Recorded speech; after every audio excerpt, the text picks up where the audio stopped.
powered by Omada Real Estate. We're just getting closer and closer to the NBA draft with the Jazz picking at number 2. Last week, we had Ben in to talk about A.J. Dibonsa. This week, we're going to look at some of these other guys that the Jazz could potentially get at number 2. By the way, Ben Anderson, our Utah Jazz insider and host of the Jake and Ben Show on the KSL Sports Zone. Ben, let's talk about Darryn Peterson. This is a guy who's got a lot of athleticism. He's an electric scorer. How does he translate to the NBA? Yeah, it's this funny thing where he was not the #1 ranked high school prospect. That was A.J. Dibonsa, who we talked about last time. And still, most mock drafts had him as the #1 guy in the draft. Right. So he's got that type of talent. He's an elite shooter. I think that's what really gets overlooked in his game. You've heard comparisons to Kobe Bryant or Michael Jordan. That's out there, don't get me wrong. It's really the shooting that I think is going to separate him and makes him such a highly touted NBA prospect. He's going to be one of the better shooters in the NBA if he hits his prime, and he was at Kansas in his lone rookie season or his freshman season. So that's what's going to translate immediately, and then it's some of the ball handling skills, the playmaking skills that he flashed intermittently. He didn't do it a lot. He did not have a perfect season at Kansas beyond even the injuries and the full body cramps that I'm sure everyone's heard about.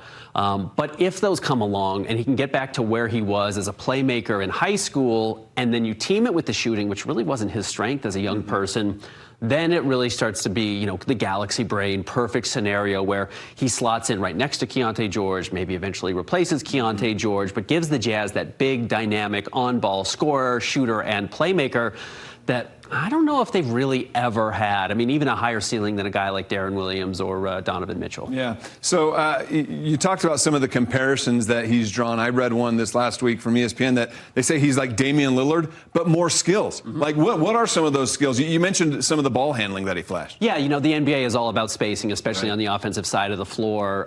If you have a guy who is truly a danger to pull up and shoot as soon as they get across the half court, that just changes the physics, the dynamics of the court. And he's got a chance in Darryn Peterson to potentially do that the same way Damian Lillard does, but he's bigger than Damian Lillard. I'm not sure he's like a true better athlete, but he's more fluid. Think of a Shai Gilgeous-Alexander, the way he moves his body.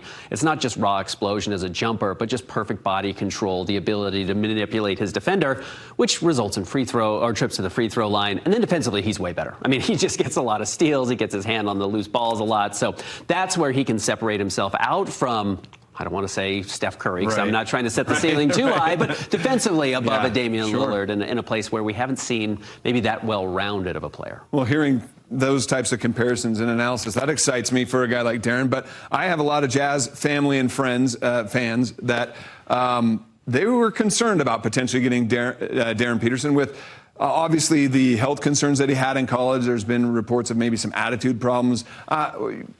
Are those legit concerns? No, I think he's introverted. So I think as far as everybody I've talked to who's known him since high school, the attitude is not really a question. He's just a little turned inwards, and I don't think that's a bad thing.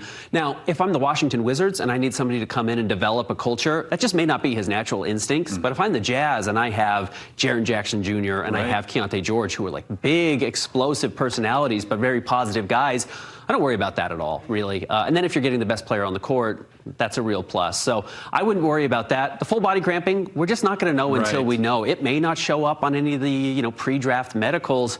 But what happens when he plays 25 minutes or it's 3 games in 5 nights like you see in the NBA? You may just have to slowly work him in. But you look at this Jazz roster, if you're bringing him off the bench, you can do that for 15 minutes a night for the first 40 games, 41 games, 82 games. I mean, Dylan Harper was the #2 overall pick last year. He's coming off the bench for the Spurs in the finals. That's fine. Yeah, that's totally fine. Yeah, he's been a great fit there. I guess I would hope that at the NBA level, too, there's probably better nutrition and training that could maybe help with those cramps as well. All right, so you talked a little bit about it, possibly coming off the bench 15 minutes a night early on. What is ultimately the best fit for a guy like Darryn Peterson in this Jazz roster? Yeah, I know the Jazz, I've heard that they like the idea of he and Keyonte George actually playing together, because neither of them is the true, John Stockton, Chris Paul point guard. It's not the floor general we used to see. That archetype doesn't really exist in the NBA anymore, but it's a couple of guys who can complement one another, and really, you find the mismatch in the backcourt. Well, if you can guard Keyonte, you probably can't guard Darryn, or if you can guard Darryn, you can't guard Keyonte, and then it's just pick your poison, and I think that's what the Jazz like about him, plus the floor spacing, which, when you have a Victor Wembanyama in the NBA, it's all about staying out of the paint and scoring on the perimeter, and he can do that. Great. It's pretty exciting that we're debating these types of players. AJ, Darryn, one of them coming to the Jazz. Maybe it's Cam Boozer or even Caleb Wilson. We'll talk about those guys coming up next week. Thanks, Ben.